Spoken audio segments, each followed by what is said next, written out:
अस्सलाम वालेकुम स्टूडेंट्स, कैसे हो आप लोग। मैं अली हैदर, आपका कंप्यूटर साइंस का लेक्चरर। बेटा जी, आज हमने चैप्टर नंबर 3 कंट्रोल स्ट्रक्चर का last topic loop and its types के हवाले से बात करनी है। तो मूव करते हैं सबसे पहले आज के अपने कंटेंट्स पे।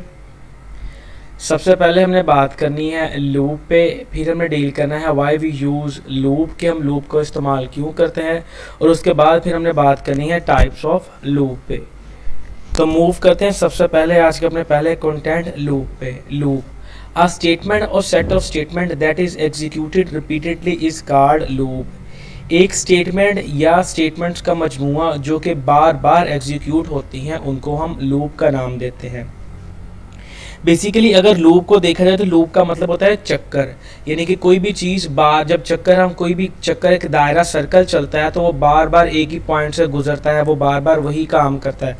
अगर हम उस पर कोई मार्क लगा लें तो वो चक्कर बार बार रिपीट होता जाएगा, वो पॉइंट बार बार उसी पॉइंट पे आके रिपीट होगा। तो वही चीज़ यहाँ पे होती है कि जब हम कंप्यूटर साइंस के अंदर प्रोग्रामिंग कर रहे होते हैं, बाज़ औक़ात हमें एक ही प्रोग्राम को कई मरतबा यूज़ करना पड़ता है या एक ही वैल्यू को बार बार एग्जीक्यूट करवाना पड़ता है।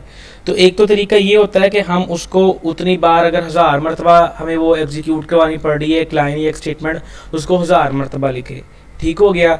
या फिर हम कॉपी पेस्ट करते हैं, बात वही है, या कॉपी पेस्ट करें या 1000 मरतबा लिखे, लेकिन उससे भी आसान है कि हम 1000 मरतबा लिखने की बजाय उसको एक ही लाइन में लिख दें। तो और वो जो लाइन होगी, वो जो स्टेटमेंट होगी, उस स्टेटमेंट को हम नाम देते हैं लूप का। वाई वी यूज्ड लूप्स, कि हम लूप्स का इस्तेमाल क्यों करते हैं। Loops are basically use for two purposes, के लूप्स को दो मकासद के लिए इस्तेमाल किया जाता है। Number 1, to execute a statement or number of statements for a specified number of times, के स्टेटमेंट या फिर नंबर ऑफ स्टेटमेंट को एक ख़ास टाइम के लिए, नंबर ऑफ टाइम्स के लिए उसको एग्जीक्यूट करना। For example, a user display his name on screen for 10 times. मिसाल के तौर पर एक यूज़र है जो अपना स्क्रीन पे 10 दफ़ा नाम लिखना चाहते हैं, यानी कि एक ही स्टेटमेंट है उसको हम बार बार एग्जीक्यूट करवाना चाहते हैं। Number 2, to use a sequence of values, कि किसी भी जो सीक्वेंस है वैल्यूज़ का उसको बार बार यूज़ करना। फॉर एग्जांपल, अ यूज़र में display a set of natural numbers from 1 to 10, कि यूज़र 1 से लेकर 10 तक जो नेचुरल नंबर्स का सेट है उसको स्क्रीन पे डिस्प्ले करवाना चाहता है। नेक्स्ट हमारे पास टाइप्स ऑफ लूप्स, के लूप्स की इकसाम कौन कौन सी हैं। There are 2 types of loops available in BASIC, के बेसिक लैंग्वेज के अंदर 2 टाइप्स की लूप्स होती हैं जो कि हमें मिलती हैं इस्तेमाल करने के लिए। Number 1, for next loop, number 2, while wind loop. 1 by 1 इन दोनों के हवाले से हम बात करते हैं। सबसे पहले हमने बात करनी है फॉर नेक्स्ट लूप पे। For next loop, for next loop ऐसी लूप होती है जो स्टेटमेंट या सेट ऑफ स्टेटमेंट को एक ख़ास नंबर ऑफ टाइम तक एग्जीक्यूट करती जाती है। अब ये हमारे लिए ज़्यादा कारआमद होती है दूसरी लूप की टाइप्स से। उसकी वजह क्या है कि यहाँ पे हमें नंबर ऑफ टाइम्स, जितनी दफ़ा लूप में चलना है वो हमें पता होता है, और इस तरह से जो लूप होती है वो रिपीट होती रहती है। डिपेंड करता है कि जो हमारे पास स्टेटमेंट्स की कितनी इसको रिपीटेशन हमने करनी है।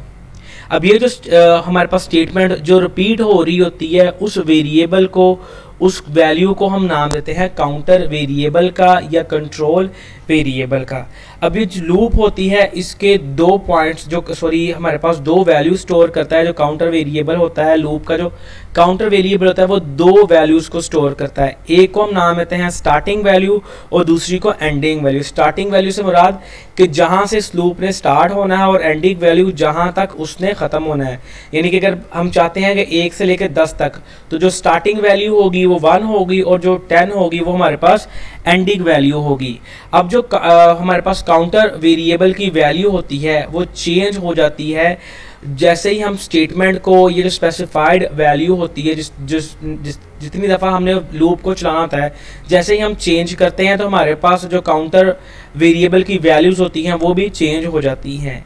अब लूप हमारे पास ख़त्म हो जाती है जैसे ही हम एंडिंग वैल्यू पे आते हैं, तो लूप हमारी कंट्रोल से बाहर आके अगले स्टेटमेंट को एग्जीक्यूट करना शुरू कर देता है।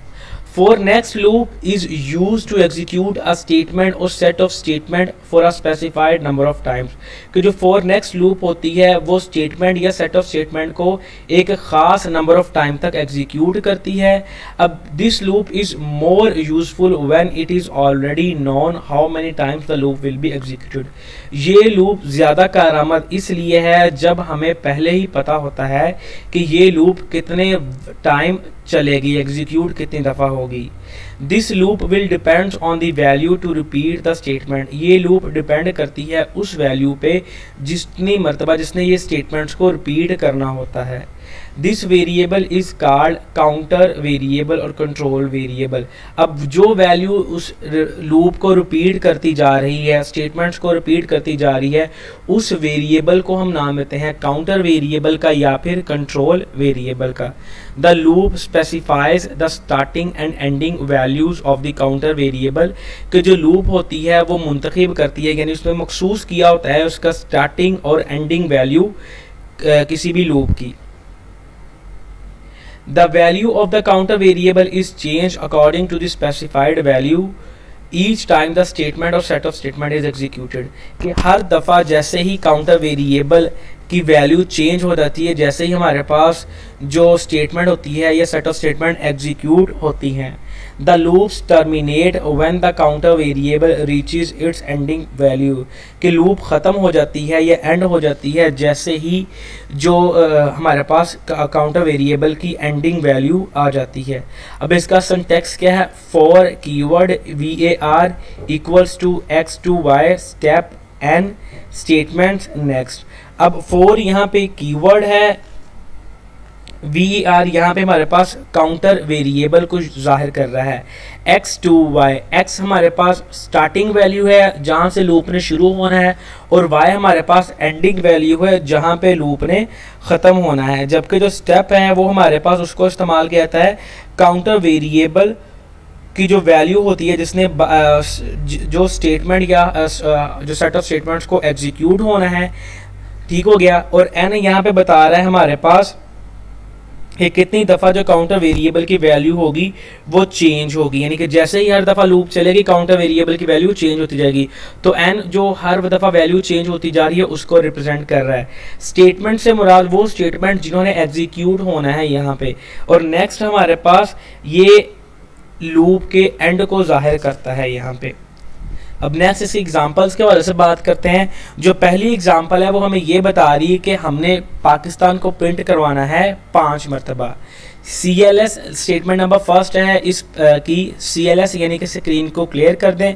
फॉर n कि फॉर हमारे पास यहाँ पे वो कीवर्ड है लूप का, n हमारे पास काउंटर वेरिएबल है, इक्वल्स टू 1 to 5। 1 हमारे पास स्टार्टिंग वैल्यू है काउंटर वेरिएबल की, और 5 हमारे पास एंडिंग वैल्यू। यहाँ पे ये बताया जा रहा है कि फॉर लूप चले n वेरिएबल के लिए 1 से लेकर 5 तक। प्रिंट पाकिस्तान, पाकिस्तान को प्रिंट करवाने के लिए नेक्स्ट n।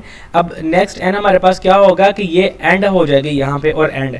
तो पहले हमारे पास हर 5 दफ़ा ये पाकिस्तान वो लूप चलेगी, 5 दफ़ा पाकिस्तान प्रिंट होगा। जैसे ही हमारे पास इंक्रीमेंट होता है तो लूप 6 टाइम आएगी, तो वो वैल्यू हमारे पास कंडीशन फॉल्स हो जाएगी, तो वहाँ पे काम नहीं करेगी, तो वो लूप से बाहर निकल आएगा और एंड स्टेटमेंट पे आके ये हमारे पास जो कंट्रोल होगा वो नेक्स्ट जो प्रोग्राम होगा उस पे आ जाएगा। अब नेक्स्ट एग्जांपल है कि हमारे पास क्या करता है जी कि कोई प्रोग्राम है जो एग्जीक्यूट करता है लूप को इस्तेमाल करते हुए 1 से लेकर 100 तक गिनती को स्क्रीन पे जाहिर करना है। तो सबसे पहले स्टेटमेंट होगी इसकी CLS यानी कि स्क्रीन को क्लियर कर दे। लाइन नंबर सेकंड है हमारे पास for n equals to 1 to 100 के 4 से मुराद फॉर लूप का कीवर्ड n हमारे पास काउंटर वेरिएबल है। अब 1 से मुराद यहाँ पे उसका स्टार्टिंग वैल्यू और 100 से मुराद उसकी एंडिंग वैल्यू है। प्रिंट n कि 1 से लेकर 100 तक n चले और प्रिंट करवा दे n को, यानी कि 1 से लेकर 100 तक का नंबर यहाँ पे जाहिर हो जाएंगे। नेक्स्ट n, अब यहाँ पे जो लूप का एंड हो जाएगा और नेक्स्ट स्टेटमेंट हमारे पास होगी एंड, यानी कि पूरे प्रोग्राम का एंड हो गया।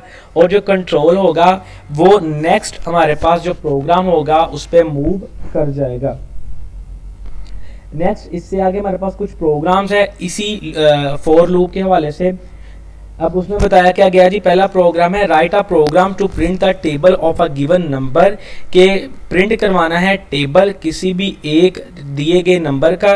The programme should get the number from the user. अब ये जो प्रोग्राम होगा वो यूज़र से नंबर लेगा, यानी कि यूज़र यहाँ पे कोई ना कोई नंबर एंटर करेगा, उससे हमारे पास उसका फिर हम टेबल यहाँ पे वो पूरा का पूरा इसका लिखा जाएगा। पहली स्टेटमेंट है जी CLS यानी क्लियर द सीक्रेट। दूसरी है जी इनपुट एंटर द नंबर, कि यहाँ पे नंबर को हमने एंटर करना है जिसका हमें टेबल चाहिए, उसको टी के अंदर आगे हमने उसको स्टोर करवा देना है। 4 n इक्वल्स टू 1 to 10 के 4 हमारे पास लूप का कीवर्ड है, n से मुराद वेरिएबल है। अब जो n चल रहा है 1 से लेकर 10 तक, प्रिंट टी को प्रिंट करवा दे, वो मल्टीप्लाई हो n से और इक्वल्स टू हो जाए t मल्टीप्लाई बाय n। अब t की वैल्यू हमारे पास क्या वो वैल्यू होगी, फॉर एग्जांपल हम चाहते हैं, हमने जो यूज़र ने नंबर दिया वो 5 है, तो 5 हमारे पास क्या हो गया t के अंदर स्टोर हो गया। अब उसको जब मल्टीप्लाई करना है n के साथ, 5 मल्टीप्लाई बाय 1, अब t की पहले n की वैल्यू पहले क्या जी 1, तो हमारे पास 5 मल्टीप्लाई 1 इक्वल्स टू 5 आ गया। फिर हमारे पास n के अंदर इंक्रीमेंट होगा और 1 से लेकर 2 तक 10 तक चलना है, तो 1 एग्जीक्यूट होगा, फिर बारी आएगी 2 की, तो 5 मल्टीप्लाई बाय 2 10 हो गया, फिर बारी आएगी 3 की, 5 मल्टीप्लाई बाय 3 15। इस तरह हमारे पास ये पूरा का पूरा टेबल चलता जाएगा जब तक हमारे पास 10 तक वैल्यू नहीं आ जाती। नेक्स्ट n, अब यहाँ पे जो लूप का एंड हो गया है और सबसे लास्ट में हमारे पास आती है स्टेटमेंट एंड, यानी कि पूरे का पूरे प्रोग्राम का यहाँ पे एंड हो गया है और जो कंट्रोल होगा वो नेक्स्ट प्रोग्राम के अंदर एंटर हो जाएगा। अब नेक्स्ट प्रोग्राम है हमारे पास write a program that adds the first 10 natural numbers and display the result on the screen, कि एक प्रोग्राम लिखना है जो कि पहले 10 नेचुरल नंबर्स को ऐड करता है और उसका जो रिजल्ट आता है उसको स्क्रीन पे शो करवाना है। तो पहली स्टेटमेंट है इस प्रोग्राम की CLS यानी कि स्क्रीन को साफ कर दिया जाए। सेकंड स्टेटमेंट है 4n इक्वल्स टू 1 to 10, कि जो n है वो 1 से लेकर 10 तक चलता जाएगा। Sum equals to sum plus n, कि सम बराबर है सम जमा n के। अब सम की वैल्यू क्या है हमारे पास 0, तो हमारे पास पहले और सम प्लस 1, सम की वैल्यू 0 है, n की वैल्यू इस टाइम 1 है, 0 प्लस 1 इक्वल्स टू 1, फिर हमारे पास अब 1 हो गया, फिर 2 की बारी आएगी, सम की वैल्यू की 0 से चेंज होकर 1 हो गई है और जबकि n की वैल्यू चेंज होकर n हो गई है, तो 1 प्लस 2 इक्वल्स टू 3। अब सम की वैल्यू 3 हो गई है और n की वैल्यू भी 3 हो गई है, तो 3 प्लस 3 इक्वल्स टू 6। अब सम की वैल्यू 6 हो गई है और n की वैल्यू 4 हो गई है, 6 प्लस 4 इक्वल्स टू 10, सम की वैल्यू 10 हो गई है और n की वैल्यू चेंज होकर 5 हो गई है, 10 प्लस 5 इक्वल्स टू 15, सम की वैल्यू 15 हो गई है और n की वैल्यू हमारे पास 6 हो गई है। ठीक हो गया जी, 15 प्लस 6 इक्वल्स टू 21। अब सम की वैल्यू 21 हो गई है और n की वैल्यू 7 हो गई है। सम प्लस n यानी कि 21 प्लस 7 इक्वल्स टू 28। अब सम की वैल्यू 28 हो गई है और n की वैल्यू हमारे पास 8 हो गई है, 28 प्लस 8 इक्वल्स टू 36। अब सम की वैल्यू 36 और n की वैल्यू यहाँ पे हमारे पास 9 हो गई है, 36 प्लस 9 इक्वल्स टू 45, सम की वैल्यू 45 और n की वैल्यू हमारे पास 10 हो गई है, 45 प्लस 10 इक्वल्स टू 55। इस तरह जो सम की वैल्यू होगी वो हमारे पास आएगी 55। नेक्स्ट n, यहाँ पे जो एंड हो जाएगा लूप का, print sum of the first 10 number equals to sum, कि जो सम हमारे पास पहले 10 नंबर का है उसको शो करवा जाए और रिजल्ट हमारे पास 55 शो हो जाएगा। एंड और अगली लूप हमारे पास क्या होगा कि जो इस प्रोग्राम से जो कंट्रोल होगा वो बाहर आ जाएगा। नेक्स्ट है हमारे पास while wind loop। while wind loop is the simplest loop in the basic language, कि while wind loop सबसे सादा तरीन बेसिक लैंग्वेज की लूप है। इट एग्जीक्यूट वन और मोर statements while the given condition remains true। ये हमारे पास एक से ज़्यादा स्टेटमेंट्स को एग्जीक्यूट करता जाता है जब तक कि जो हमारे पास कंडीशन है वो सही रहती है। It is useful when the number of iteration is not non in advance. ये तब कारआमद है अगर हमें आइट्रेशन जो नंबर ऑफ आइट्रेशंस हैं उनका पहले से पता ना हो। अब इसका सिंटैक्स क्या है, व्हाइल कंडीशन स्टेटमेंट विंड। अब जो वाइल है वो हमारे पास लूप के स्टार्ट होने का ज़ाहिर करता है, जबकि कंडीशन हमें बताती है कि कंडीशन क्या होगी। उस स्टेटमेंट से मुराद वो स्टेटमेंट है जिनको हमने एग्जीक्यूट करना है लूप को इस्तेमाल करते हुए। विंड जबकि हमें बताता है कि लूप यहाँ पे एंड हो गया है। अब हम बात करते हैं इस वाइल विंड लूप की वर्किंग के हवाले से। First of all the condition is evaluated. सबसे पहले कंडीशन को एवेल्युएट किया जाता है। इफ इट इज ट्रू, अगर ये सही होती है, the controls enter the body of the loop and execute all the statement. तो कंट्रोल लूप की बॉडी के अंदर एंटर होता है और तमाम के तमाम स्टेटमेंट को एग्जीक्यूट करता है। लेकिन अगर ये स्टेटमेंट फॉल्स हो जाती है तो कंट्रोल बॉडी के अंदर एंटर नहीं होता। After executing the statement, it again moves to the start of the loop and evaluates the condition again. जब एक दफ़ा पूरी स्टेटमेंट को हमने एग्जीक्यूट करता है तो दोबारा से वो लूप के स्टार्ट पे चला जाता है और कंडीशन को दोबारा से एवेल्यूएट करता है। This process continues as long as the condition remain trues, कि ये अमल तब तक जारी रहता है जब तक कि हमारे पास कंडीशन ट्रू होती है। When the condition becomes false the loop is terminated. जैसे ही कंडीशन हमारी गलत साबित होती है, जो लूप होती है वो ख़त्म हो जाती है और कंट्रोल उस प्रोग्राम से बाहर निकल आता है। अब ये इसका फ्लो चार्ट है। अब देखिए एरो पहले कंडीशन की तरफ आ रहा है, कंडीशन ट्रू होगी तो वो स्टेटमेंट्स की तरफ जाएगा जो हमारे पास रिपीटेडली टाइम एग्जीक्यूट होनी है। एक दफ़ा स्टेटमेंट एग्जीक्यूट होगी, दोबारा से हमारे पास जो कंट्रोल होगा वो मूव करेगा कंडीशन की तरफ। तो जब तक हमारे पास कंडीशन ट्रू होती रहेगी, ये सर्कल जो कंट्रोल है वो इस तरह मूव करता जाएगा। लेकिन जैसे ही एक दफ़ा कंडीशन फॉल्स हुई तो जो हमारे पास लूप कंट्रोल होगा वो जो नीचे वाली हमारे पास स्टेटमेंट्स होगी उनको एग्जीक्यूट करना शुरू कर देगा। अब नेक्स्ट इसकी एग्जांपल्स के हवाले से हमें बात करना है कि ये एग्जांपल दी गई है हमें कि हमने 5 दफ़ा प्रिंट करवाना है पाकिस्तान को वाइल विंड लूप को इस्तेमाल करते हुए। तो इसकी पहली स्टेटमेंट है CLS यानी कि स्क्रीन को साफ कर दिया जाए। नंबर 2 n इक्वल्स टू 1 के n एक वेरिएबल है जिसकी वैल्यू क्या है 1 के बराबर। While n is less than equal to 5 के कंडीशन दे दी गई कि n की जो लूप है वो तब तक चले जब तक कि n छोटा है और बराबर है 5 से। प्रिंट पाकिस्तान के पाकिस्तान प्रिंट करना है n equals to n plus 5। अब यहाँ पे n के अंदर इंक्रीमेंट होता जा रहा है कि n के अंदर n को में एक प्लस करते जाना है। इस तरह के अभी हमारे पास जो पहली लूप आइट्रेशन चलेगी तो n की वैल्यू क्या 1 है तो n equals to n plus 5। n की वैल्यू क्या 1 में 1 ऐड किया तो n की वैल्यू चेंज होकर 2 हो जाएगी। अब 2 हमारे पास क्या है 5 से छोटा है तो कंडीशन हमारी क्या होगी ट्रू होगी। तो दोबारा से ये लूप चलेगी। फिर n के अंदर इंक्रीमेंट हुआ तो 2 प्लस 1 इक्वल्स टू 3 तो 3 भी 5 से छोटा है, फिर ये कंडीशन ट्रू होगी। फिर हमारे पास n पे आया तो n के अंदर फिर इंक्रीमेंट हुआ तो हमारे पास क्या हुआ 4 हो गया, ठीक हो गया। फिर कंडीशन ट्रू है हमारे पास, फिर ये एग्जीक्यूशन होगी पाकिस्तान की। उसके बाद फिर लूप ऊपर आया n इक्वल्स टू n के अंदर इंक्रीमेंट हुआ तो n की वैल्यू होगी बराबर 5। अब n नॉट इक्वल्स टू 5। अब n 5 से छोटा नहीं है लेकिन 5 के बराबर जरूर है तो कंडीशन फिर ट्रू होगी। तब फिर हमारे पास आइट्रेशन चलेगी और पाकिस्तान फिर एक दफ़ा प्रिंट होगा। अब n की वैल्यू हमारे पास क्या हो गई है 6 हो गई है, ठीक हो गया, क्योंकि n के अंदर इंक्रीमेंट होता जा रहा है। अब कंडीशन चेक होगी n is greater than equal to 5 sorry less than equal to 5।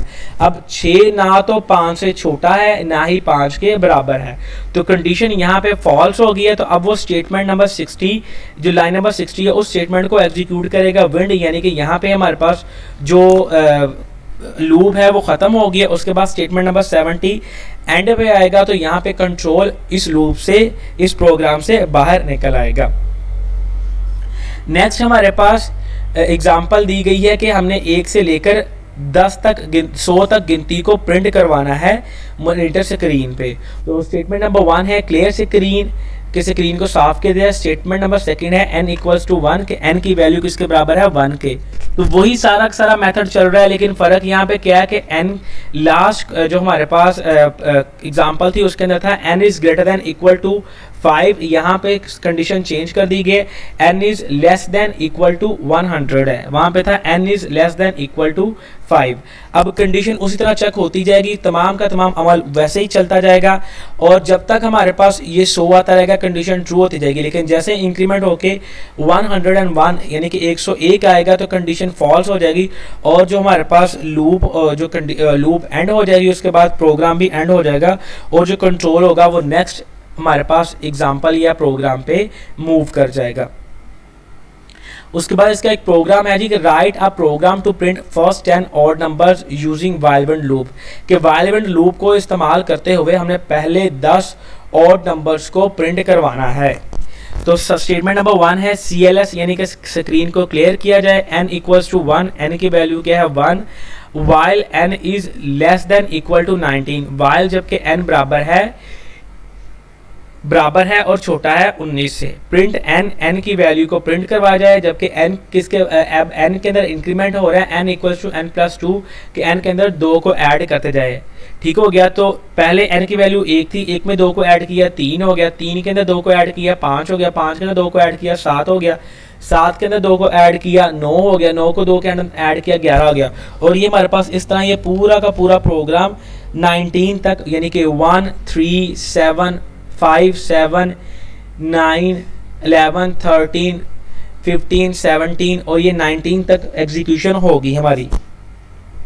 उसके बाद विंड जब जैसे ही हमारे पास n के अंदर इंक्रीमेंट होगा वो 19 से 21 पे जाएगा, तो 21 ना तो 19 के बराबर है और ना ही 19 के इक्वल है, तो हमारे पास जो कंडीशन होगी वो फॉल्स हो जाएगी।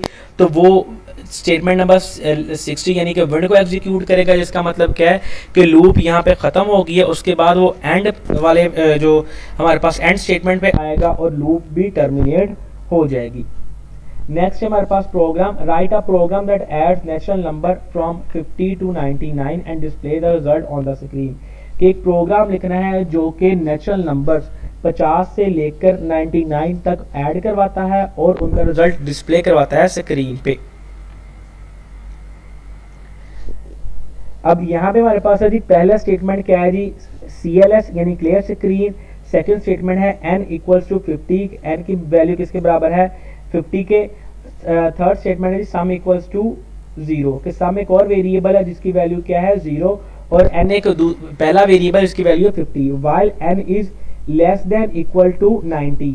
आगे लिखा सम प्लस 9, ये थोड़ा सा गलती हो गई, ये सम प्लस 9 यहाँ पे नहीं आना, तो n यानी कि n की वैल्यू चले जो छोटी होगी 99 तक और उसके बराबर होगी। Sum equal to sum plus n, के सम की वैल्यू किसके बराबर है सम जमा n के। अब सम की वैल्यू क्या है 0, तो 0 प्लस अब n की वैल्यू क्या है 50, तो 50 प्लस 0 इक्वल्स टू 50। फिर n के अंदर एक का इंक्रीमेंट होगा n equals to n plus 1, तो 50 की जगह n की वैल्यू क्या चेंज हो जाएगी 51। तो फिर हमारे पास लूप चलेगी, सम की वैल्यू क्या थी 50, 50 प्लस 51, इस तरह ये वैल्यू हो जाएगी 101 के बराबर और इस तरह ये पूरी एग्जीक्यूशन चलती जाएगी जब तक के 99 तक आंसर आता है। लेकिन जैसे इंक्रीमेंट होके 100 पे जाएगा तो हमारे जो वो स्टेटमेंट कंडीशन होगी वो फॉल्स हो जाएगी और मजीद इसकी एग्जीक्यूशन नहीं होगी। उसके बाद जो लाइन नंबर 70 है विंड, वो एग्जीक्यूट होगी, इसका मतलब क्या लूप खत्म हो गई है। उसके बाद लाइन नंबर 80 यानी कि प्रिंट करवा दिया जाए सम को, तो सम प्रिंट हो जाएगा और सम की वैल्यू हमारे पास यहाँ पे होगी 1683। उसके बाद हमारे पास एंड स्टेटमेंट एग्जीक्यूट होगी, जिसका मतलब क्या है कि जो स्टेटमेंट है वो जो प्रोग्राम है वो एंड हो गया है। नेक्स्ट अब हमने बात करनी है नेस्टेड लूप पे। नेस्टेड लूप से मुराद ऐसी लूप जिसके अंदर एक लूप या एक से ज़्यादा लूप्स हों, यानी कि loop with in a loop is called nested loop. In nested loops, the inner loop is executed completely with each change the value of the counter variable of the outer loop. कि nested loop के अंदर जो हर दफ़ा inner loop पूरी की पूरी execute होती है जैसे ही जो outer loop के काउंटर वेरिएबल के अंदर कोई चेंज आता है। अब यहाँ पे एक एग्जांपल दी गई है। एग्जांपल में बताया गया कि एक हमने प्रोग्राम लिखना है जिसके अंदर लूप्स को एग्जीक्यूट करवाना है। दो लूप्स है, एक इनर लूप है एक आउटर लूप है। तो इस प्रोग्राम को हम देखते हैं। सबसे पहले स्टेटमेंट नंबर 1 है CLS यानी कि स्क्रीन को क्लियर करवा दिया जाए। स्टेटमेंट नंबर 2 है फॉर आउटर कि आउटर एक वेरिएबल है जिसकी वैल्यू क्या है 1 से लेकर 2 तक यानी कि 1 और 2, जबकि लाइन नंबर 30 में बता रही है कि इनर नाम का एक वेरिएबल है जिसकी वैल्यू है 1 से लेकर 3 तक चलेगी। Print outer equals to outer and inner equals to inner, ये प्रिंट करवा दे जो आउटर है वो बराबर है आउटर के और इनर है जो बराबर है इनर के। Next inner, next outer and कि नेक्स्ट इनर यानी कि यहाँ पे जो आउटर इनर वाली जो हमारे पास लूप है वो ख़त्म हो गई है और नेक्स्ट आउटर की जो आउटर वाली लूप है वो ख़त्म हो गई है। एंड अब दरअसल यहाँ पे हो क्या रहा है कि ये जो हमारे पास एग्जांपल है ये फॉर नेक्स्ट लूप को इस्तेमाल करते हुए बयान की गई है। सबसे पहले क्या होगा कि आउटर लूप एग्जीक्यूट होगी 2 दफ़ा और इनर लूप एग्जीक्यूट होगी 3 दफ़ा हर आइट्रेशन आउटर लूप के साथ। आइट्रेशन से मुराद क्या है कि आउटर लूप की 2 आइट्रेशन है, तो पहली आइट्रेशन में इनर लूप 3 दफ़ा एग्जीक्यूट होगी, फिर अगली आइट्रेशन में इनर लूप एग्जीक्यूट होगी जैसे इंक्रीमेंट होगा। तो इसका मतलब क्या है कि आउटर लूप 2 दफ़ा एग्जीक्यूट होगी जबकि जो इनर लूप है वो 6 दफ़ा एग्जीक्यूट होगी हर दफ़ा इंक्रीमेंट के साथ ही, और हमारे पास एट द एंड रिजल्ट आ जाएगा। जब आउटर लूप की वैल्यू 1 होगी तो इनर लूप की वैल्यू 1 होगी, फिर इनर लूप की वैल्यू 2 होगी, फिर इनर लूप की वैल्यू 3 होगी, फिर आउटर लूप की जब वैल्यू 2 होगी तो इनर लूप की वैल्यू चेंज होकर 1 होगी, फिर इनर लूप की वैल्यू चेंज होकर 2 होगी, फिर इनर लूप की वैल्यू चेंज होकर 3 होगी। तो इस तरह आउटर लूप 2 दफ़ा चलेगी जबकि इनर लूप हमारे पास 6 दफ़ा चलेगी। थैंक यू बेटा जी। अगर आज के लेक्चर के हवाले से कोई इशू हो या किसी बात की समझ ना लगी हो तो इस ईमेल एड्रेस पे आप मेरे साथ रब्ता करें। फ़ी अमानिल्लाह बेटा जी।